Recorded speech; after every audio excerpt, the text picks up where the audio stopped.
Hello नमस्कार। काफ़ी दिनों से मैं सोच रहा था कि मैं आपसे कुछ बातें शेयर करूं, मगर मैं ये भी सोच रहा था कि एक सही समय आने पे बताऊं, मगर वो सही समय आ ही नहीं रहा। कोई बात नहीं, शुरू से शुरू करते हैं। चलो भाई। तो मेरा नाम है अमित कुमार। ओके।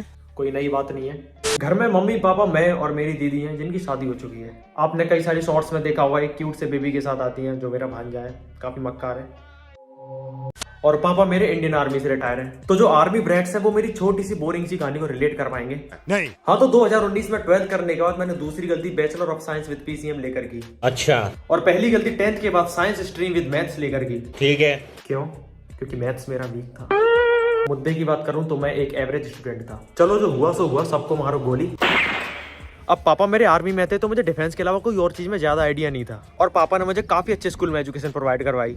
पापा मेरे इंडियन आर्मी में एज अ सोल्जर थे, तो वो तो नहीं चाहते थे कि मैं आर्मी को एज अ सोल्जर ज्वाइन करूं, तो उन्होंने मेरे अंदर शुरू से ही आर्मी ऑफिसर के लिए जोश भर दिया था। तो मैंने भी ज्यादा दिमाग ना लगा के एनडीए की प्रिपरेशन स्टार्ट कर दी, जो मोस्टली मेरी तरह आर्मी ब्रेड यही करते हैं। मगर सबकी अपनी अपनी कैपेबिलिटीज होती हैं। जो एक अटेम्प्ट देने के बाद मुझे तो मेरी कैपेबिलिटी दिख गई थी और मैं क्लियर हो गया था कि एनडीए मेरे बस की बात नहीं है। तो क्या हो गया, एयरफोर्स नेवी ये कब काम आएंगे, तो फिर मैं इनके एग्जाम की तैयारी करने लग गया।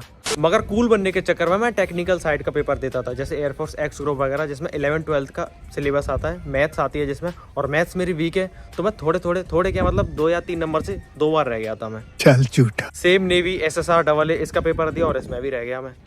मगर फिर मुझे बेरोजगारी का डर सताने लग गया, क्योंकि बैचलर डिग्री भी मैं प्राइवेट कर रहा था in the sake of government job preparation. देसी यूपी वाले हैं ना, जब तक सरकारी नौकरी नहीं होगी कोई इज्जत नहीं करेगा। मगर उस इज्जत को पाने के लिए मैं अपनी इज्जत को अपनी नजरों में गिराता जा रहा। मगर जैसे जैसे समय निकलता जा रहा मुझे होश आता जा रहा कि यार नौकरी तो जरूरी होती है। मतलब समय ज़्यादा भी नहीं निकला था, 12th के बाद 1.5 साल निकले थे, तो मैं फिर आर्मी की तैयारी करने लग गया और सुबह शाम दौड़ लगाने लग गया। शाबाश। इस बात को थोड़ा सा काट के मैं एक चीज़ बताता हूँ कि मेरे पापा ताऊ चाचा ये सभी 6 भाई हैं, और इन सब में बहुत ज़्यादा लगाव है, बहुत ज़्यादा एकता है, बहुत ज़्यादा प्यार है, एज अ रामायण। तो मेरे एक चाचा जी न्यूजीलैंड रहते हैं और उन पर 2 बेटे हैं। जो सबसे बड़ा वाला है, ही इज़ लाइक माई सहपाठी। और हमारी फैमिली में हम कजिन्स ही एक दूसरे के बेस्ट फ्रेंड है, और ये बहुत बड़ा प्लस पॉइंट है। तो मेरी फैमिली में मेरा सबसे बड़ा जिगरी मेरे चाचा जी का बेटा अश्वनी है। एक तरह से मुझे मोटिवेट करता रहता था। वो मुझे बहुत ज़्यादा फोर्स करता था कि यहीं आ जा, न्यूजीलैंड आ जा, यहीं पर कुछ करेंगे दोनों भाई। मगर मैं उसकी बात टाल देता था। चल झूठा। मगर धीरे धीरे वो मुझे वहाँ के सपने दिखाता गया और मेरा मन बहकता गया, क्योंकि मुझसे यहाँ पे एक भी एग्जाम क्लियर नहीं हो रहा था। ओके। तो बहुत सारी खोजबीन करने के बाद मैंने स्टूडेंट वीजा पे न्यूजीलैंड जाने की सोची। मगर वहाँ कॉलेज में एडमिशन लेने के लिए आइल्स का एग्जाम देना पड़ता है, और अंग्रेजी इतनी भी बुरी नहीं है। वहाँ जाने के लिए मेरे अंदर इतना जोश भर गया कि 1 महीने में घर पर प्रिपरेशन करके मैंने आइल्स का एग्जाम दिया, क्लियर हो गया। कॉलेज में एडमिशन के लिए फाइल भी लगा दी। सब कुछ मुझे सॉर्ट आउट लग रहा था। सोच रहा था मस्त न्यूजीलैंड जाऊंगा, वहीं कमाऊंगा। मगर इसी बीच मेरी किस्मत एंटर करती है बड़े बड़े जूते पहनकर, जो मेरी छाती पर लात मारती है। कैसे? कोविड-19 पेंडेमिक आ गया था, सारी फ्लाइट्स बंद हो गई थी, सारी वीजा ऑफिस क्लोज हो गई थी, सारे देश, पूरी दुनिया खत्म। हाँ जी, खत्म नहीं मतलब बंद हो गई थी।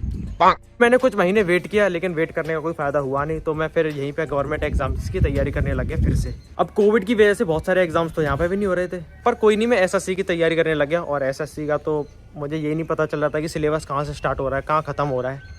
सच बताऊं तो मैं एक एवरेज हूँ। मैंने सिलेबस भी खत्म किया, घर पे ऑनलाइन क्लासेस वगैरह भी ली, लेकिन फिर स्पीड नहीं आ रही, क्योंकि एग्जाम में तो स्पीड चाहिए। बात तो सही है। और सच बताऊं तो मैं एक भी एग्जाम क्लियर नहीं कर पा रहा, और मेरी कुछ समझ में नहीं आ रहा। अच्छा। बैचलर डिग्री मेरी इतनी रेलेवेंट नहीं कि मुझे प्लेसमेंट मिल जाए, और मिडिल क्लास बंदों के साथ तो ये होता है कि जल्दी से जल्दी इनकम का सोर्स स्टार्ट हो। मगर जैसा कि मैंने बोला था कि मेरी फैमिली में एकता और प्यार बहुत है, मतलब बहुत ज्यादा अच्छी फैमिली है मेरी, काफी ज्यादा सपोर्ट करते हैं एक दूसरे को। तो इसी बीच जो मेरा जिगरी भाई है अश्वनी, उसने मुझे सजेशन दिया था कि यार तू यूट्यूब क्यों नहीं देखता, मतलब यूट्यूब भी एक इनकम का सोर्स ही है आज के टाइम पे। तो मैंने उसे क्लियरली बोला कि देख भाई, यूट्यूब मेरे बस की बात नहीं है। मगर वो मुझे डेली फोर्स करने लग गया, डेली सपने दिखाने लगा कि देख ये बंदा कैसे था, कहाँ से कहाँ पहुँच गया, और मतलब काफ़ी सही है यूट्यूब वगैरह। तो इसी बीच उसने मुझे iPhone 12 गिफ्ट किया, जिसे देखकर मैं भयंकर तरीके से हिल गया। अब उसने मुझे इतनी महंगी चीज़ दिला दी जिससे मुझे जेब में से बाहर निकालने में भी शर्म आती थी। तो फिर मैंने ऐसे कुछ ज़्यादा ना सोच के यूट्यूब पे चैनल क्रिएट किया, जिसका नाम है प्यारे पॉइंट। तो उस पर मैं एंटरटेनिंग वीडियोस बनाता रहा, और साथ के साथ मैं एग्जाम्स की तैयारी भी करता रहा। चल झूठा। 1 साल हो गई, मगर मैं उस पर सिर्फ 3000 सब्सक्राइबर से गेन कर पाया। मैंने उस पर बड़ी वीडियो भी डाली, मतलब बढ़िया है ऐसे तो मेरे हिसाब से। बट कोई नहीं, इसके बीच मुझे गुड न्यूज़ मिली कि वीजा ऑफिसेस ओपन हो गए हैं और मैं न्यूजीलैंड के लिए वीजा अप्लाई कर सकता हूँ। तो मैंने पूरी शिद्दत के साथ वीजा अप्लाई किया। ऐसे टाइम लगता है एक वीजा फाइल सेट करने में, कोई दिक्कत नहीं, मगर परिणाम मुझे कुछ उसका ऐसा मिला, मेरा वीजा रिजेक्ट हो गया। अब इतने सारे फेलियर्स को देखता रहा था, तो कोई नहीं, एक और सही, आदत तो हो ही गई थी, मगर ऐसे देखा भी नहीं जाता। सही बात है। तो मैंने फिर से वीजा अप्लाई किया एक अच्छे एजेंट के थ्रू, जिन्होंने काफी हद तक गारंटी ली थी कि हम लगवा देंगे। तो मुझे भी थोड़ा यकीन हो गया था कि इस बार तो वीजा लग ही जाएगा। और मुझे ना ऐसे मूवमेंट्स क्रिएट करने की एक बहुत ही गंदी सी आदत है। मुझे ऐसा लगता है कि मुझे हर चीज याद रहनी चाहिए, मेरे अच्छे बुरे जो भी मूवमेंट्स है सब।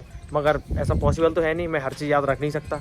तो मेरे पास ना एक छोटी सी डायरी थी जिसमें मैं डेट डाल के ऐसे अपने अच्छे बुरे मूवमेंट्स नोट कर लिया करता था। डेली नहीं करता था, मतलब जो मुझे लगते थे कि हाँ ये नोट करने चाहिए, ये याद रखने चाहिए।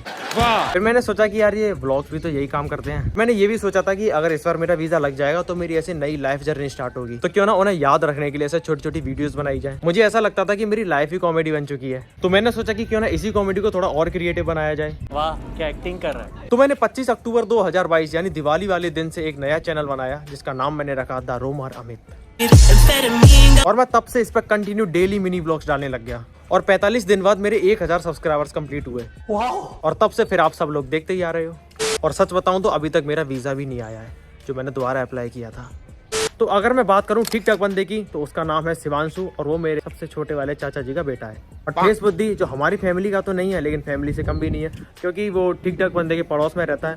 और वो हमारे फैमिली फ्रेंड से है, मतलब जनरेशन वाइज जनरेशन फ्रेंडशिप चलती आ रही है। जैसे उसके पापा की फ्रेंड से मेरे पापा वगैरह से, उसकी जो बड़ी बहन है कजिन्स वगैरह उनकी फ्रेंड से, मेरी दीदी वगैरह से, उसकी हमसे।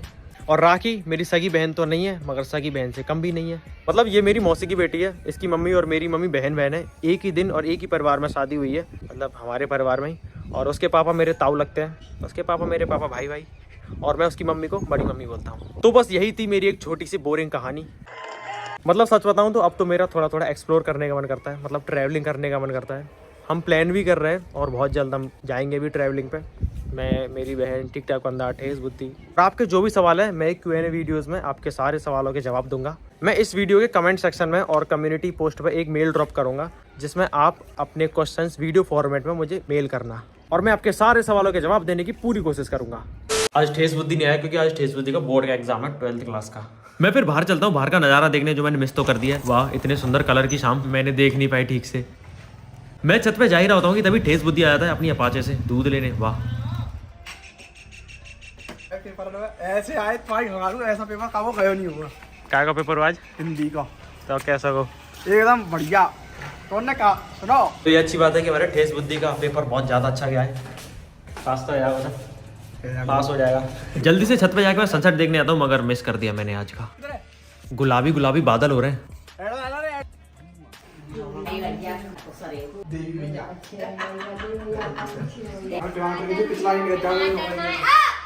आज पेपर को ज़्यादा अच्छा गया तो खुशी संभाली नहीं जा रही इससे। जी कहाँ लाइए ये चोटी हैं? फर्स्ट पोजीशन मिली हारमोनियम फाइल में। फर्स्ट क्लास में सबसे अच्छी हारमोनियम फाइल बनाने में इसकी फर्स्ट पोजीशन आई है। और इसे प्राइज में क्या मिला है? एक पेन।